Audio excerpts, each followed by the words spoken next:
Oi pessoas, tudo beleza? Espero que vocês estejam bem. Vamos então para a nossa reta final, quarto bimestre. Vamos pegar lá nosso livro didático, capítulo 7, unidade 7. E essa unidade, ela começa a trabalhar aí o reino Animalia. E a gente vai começar falando do reino Animalia, falando de vertebrados e invertebrados. Lembram lá desses conceitos lá do ensino fundamental 1? Como que a gente dividia os animais lá em vertebrados e invertebrados? Vamos trabalhar um pouquinho isso. Então essa unidade começa, né, como todas as outras, com algumas imagens e as perguntinhas básicas, tá? Então, lembra lá, a gente está trabalhando com o reino Animalia. Então a gente tem aí imagens de vários animais e a pergunta é, que características identificam um animal? Então, o que os animais têm em comum? Pensa lá. Pode até escrever aí do ladinho do teu livro didático, tá? Ou no caderno, se você preferir. 2. Você saberia dizer quais são as diferenças entre vertebrados e invertebrados? 3. Observe com atenção as imagens acima e circule os animais invertebrados. Por que você fez essas escolhas? E aí, se você não se lembra desses conceitos, a gente vai falar aí ao longo da aula, tá bom? Então, vamos lá. Primeiro, o que eles têm em comum? Todos os animais têm células eucarióticas, ou seja, eles são eucariontes. O que significa isso? Material genético está lá dentro do núcleo, o material genético está protegido por uma membrana nuclear.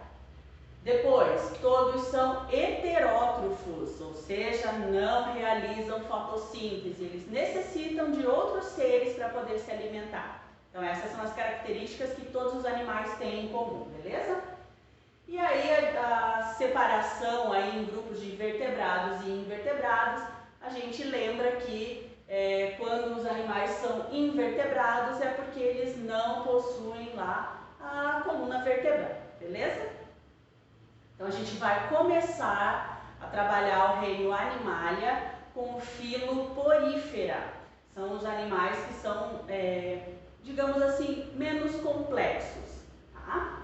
E aí a gente pode perceber que o filo Porífera ele é um grupo lá que está dentro dos invertebrados, tá? Então, os invertebrados é o grupo mais numeroso, né? Tem muitos tipos de animais, os invertebrados.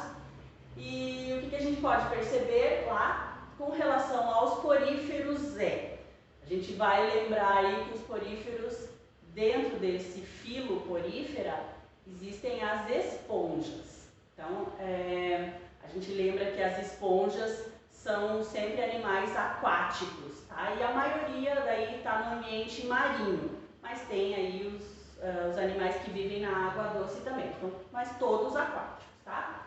Por que eles têm esse nome aí, porífero? Porque no corpo desses animais existem poros, buraquinhos ali, orifícios, tá? Por onde a água vai passar. Então, por isso o nome porífero.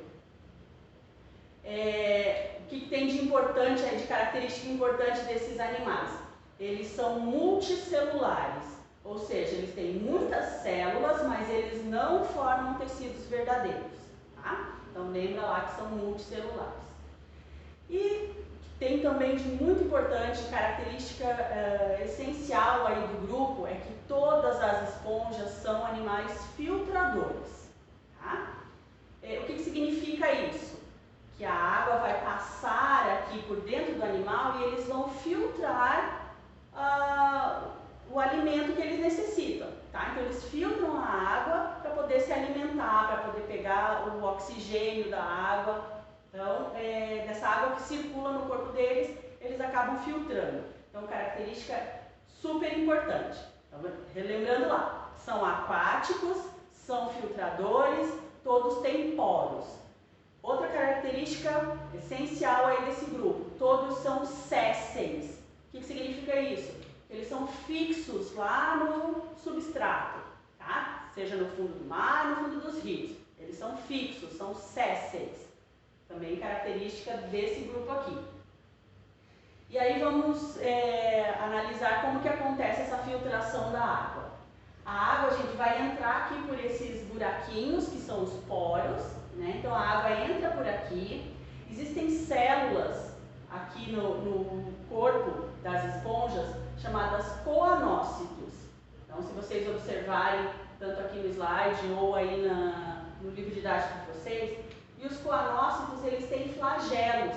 Se vocês lembram o que são os flagelos, são aqueles filamentos mais longos, e esses flagelos ficam se movimentando para que a água possa circular dentro do corpo do animal, tá?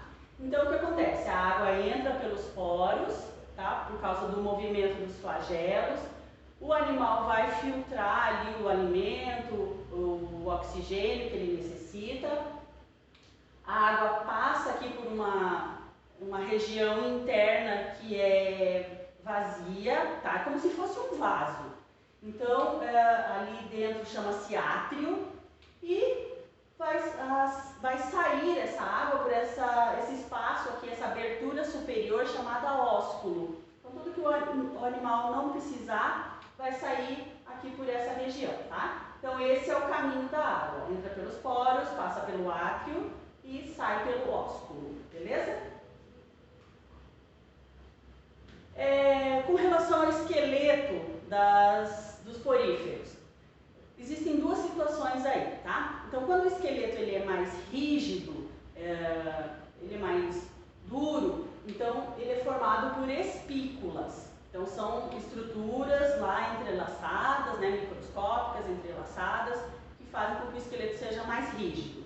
Agora, quando o esqueleto é mais macio, mais maleável, ele é formado por espongina, tá? Que é um material proteico, formado lá por proteína, tá? Então, essa é a grande diferença aí, tá? Espículas e espongina.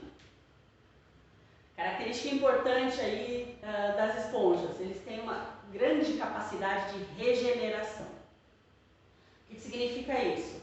Se eles perdem alguma parte, essa parte se regenera. Então, dá origem aí a um novo indivíduo.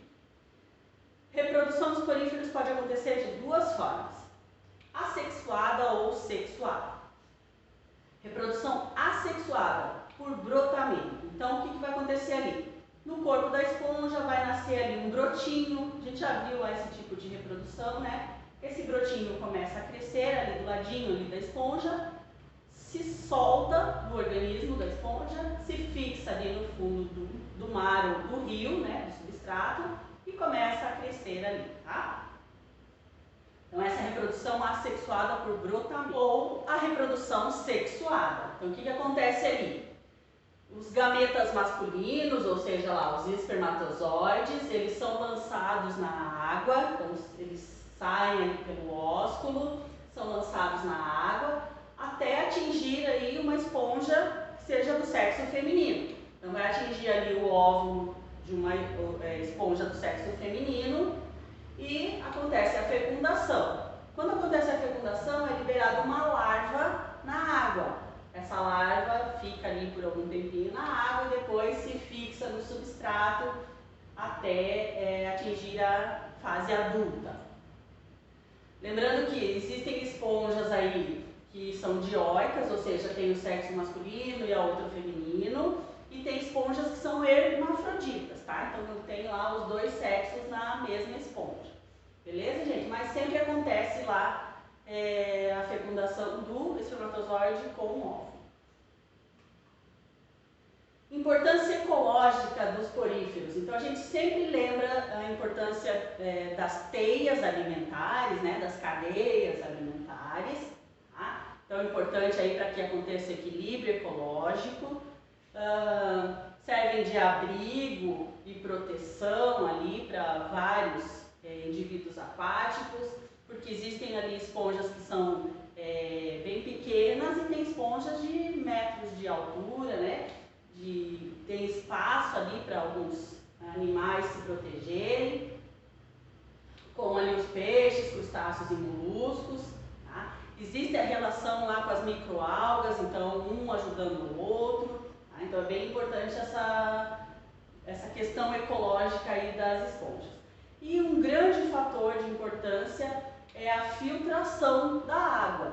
Então, as esponjas, pelo fato delas filtrarem a água, elas são conhecidas como bioindicadores, ou seja, pela questão aí de filtrar a água, os cientistas conseguem perceber se as esponjas estão contaminadas ou não, se esse ambiente em que elas estão é um ambiente que está contaminado ou não, por causa do acúmulo, por exemplo, de substâncias que ficam no organismo dela.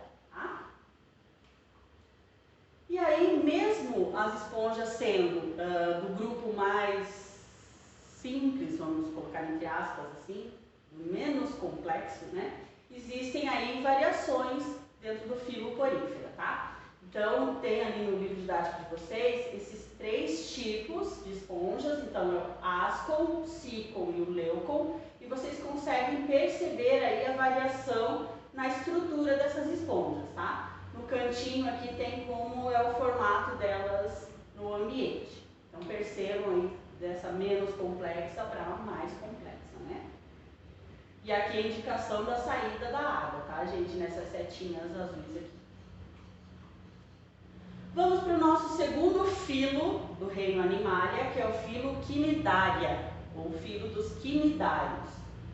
Esse filo aí é representado lá pelas águas-vivas, caravelas, anêmonas e corais. E por que tem esse nome, quinidário? Porque eles apresentam quinidoblastos. Quinidoblastos são células que dentro delas tem um nematocisto. Então tá aqui, ó, quinidoblasto.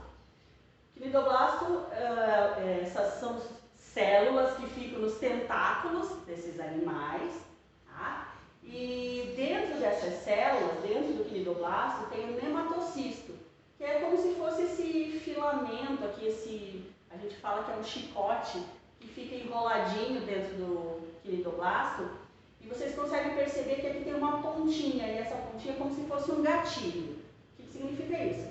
Quando algum outro animal encosta ali nesse gatilho, o quinidoblasto vai liberar esse filamento, vai liberar esse chicote e vai liberar uma substância que é urticante.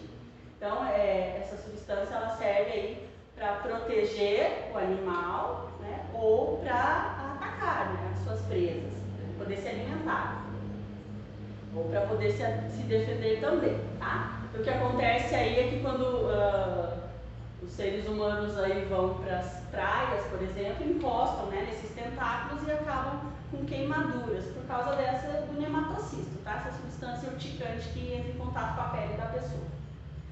O que tem de importante aqui, então, percebo que os tentáculos, então, tem os quinidoblastos, tá? Para poder paralisar a presa, aí com os tentáculos eles pegam essa presa e colocam na boca, e aqui tem uma cavidade para poder separar aí as substâncias que eles precisam, tá?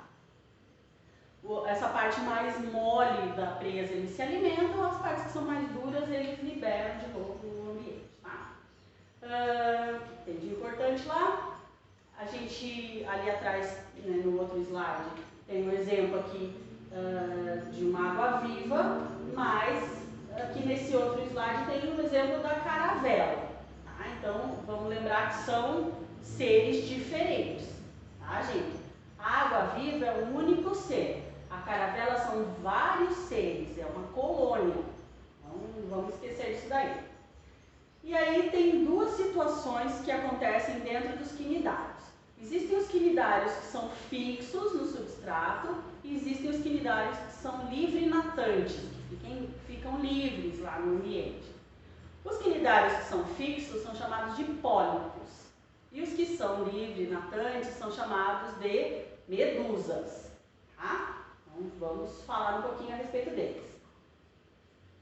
Então, os pólipos, que são os fixos, tem, por exemplo, a hidra, tem a anêmona, que é esse caso aqui, tem os corais, são fixos, né? E os livre-natantes, a água-viva, a caravela, a cubomedusa, então esses são medusas, são livres, tá? Então, percebo que nos que são fixos, né, nos pólipos, os tentáculos são voltados para cima e a boca aqui nessa região, tá? A cavidade digestiva no corpo do animal. Nos que são livres, os tentáculos ficam voltados para baixo, a boca aqui nessa região e a cavidade digestiva dentro do corpo. Beleza? Falando de reprodução, também acontece lá a reprodução de forma assexuada ou de forma sexuada. Tá? A forma assexuada normalmente são os pólipos, né? Eles são fixos lá, eles não conseguem se movimentar, se locomover, vamos falar melhor, né? Movimentar eles conseguem com os tentáculos, eles não conseguem se locomover. Então o que acontece? Nasce o brotinho ali, da mesma forma das esponjas lá do outro filo. O broto se solta da mãe, né? E se fixa no ambiente, né? No substrato e cresce ali no substrato, fixa no substrato. Aí tem os livres lá, né? O que acontece? As medusas, eles vão liberar os gametas no ambiente aquático. Então, tanto os espermatozoides quanto os óvulos são liberados no ambiente aquático e ali acontece a fecundação. Tá? Quando acontece a fecundação, há a formação de uma larva, essa larva se fixa lá no substrato. Então é por isso que a gente chama de alternância de gerações. Tá? Então acontece lá a reprodução sexuada e assexuada. E aí quando ele se fixa lá no substrato, começa essa parte aqui que chama-se estrobilização. Depois elas vão se soltando aqui, vão sendo liberadas no ambiente, é a chamada éfira, tá? São liberadas no ambiente até atingir a fase adulta e acontecer novamente a reprodução sexual. Então tem essa alternância de gerações.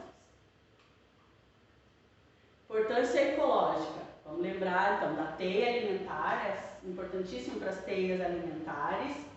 O que acontece também? Se a gente pensar em organismos diferenciados dentro do filo quinidário, os corais são importantíssimos lá para o equilíbrio dos sistemas aquáticos. Existem lá os recifes de corais, então vocês depois leiam com bastante atenção aí, onde tem lá várias algas, né, que crescem junto com esses animais, tá? E aí existe a situação de quando acontece lá o aquecimento global e a poluição dos mares, os corais eles sofrem uma situação aqui que é chamada de branqueamento. Então, quando acontece esse branqueamento dos corais, eles acabam morrendo, tá? E as espécies que estão junto com eles ali, por exemplo, as algas, enfim, né? Os seres que acabam dependendo desses corais saem prejudicados. Então acontece ali um desequilíbrio ecológico quando acontece essa situação aí do branqueamento dos corais. Beleza, gente? 2 filos, tarefinha básica aí. Boa semana para vocês, bons estudos e até a próxima.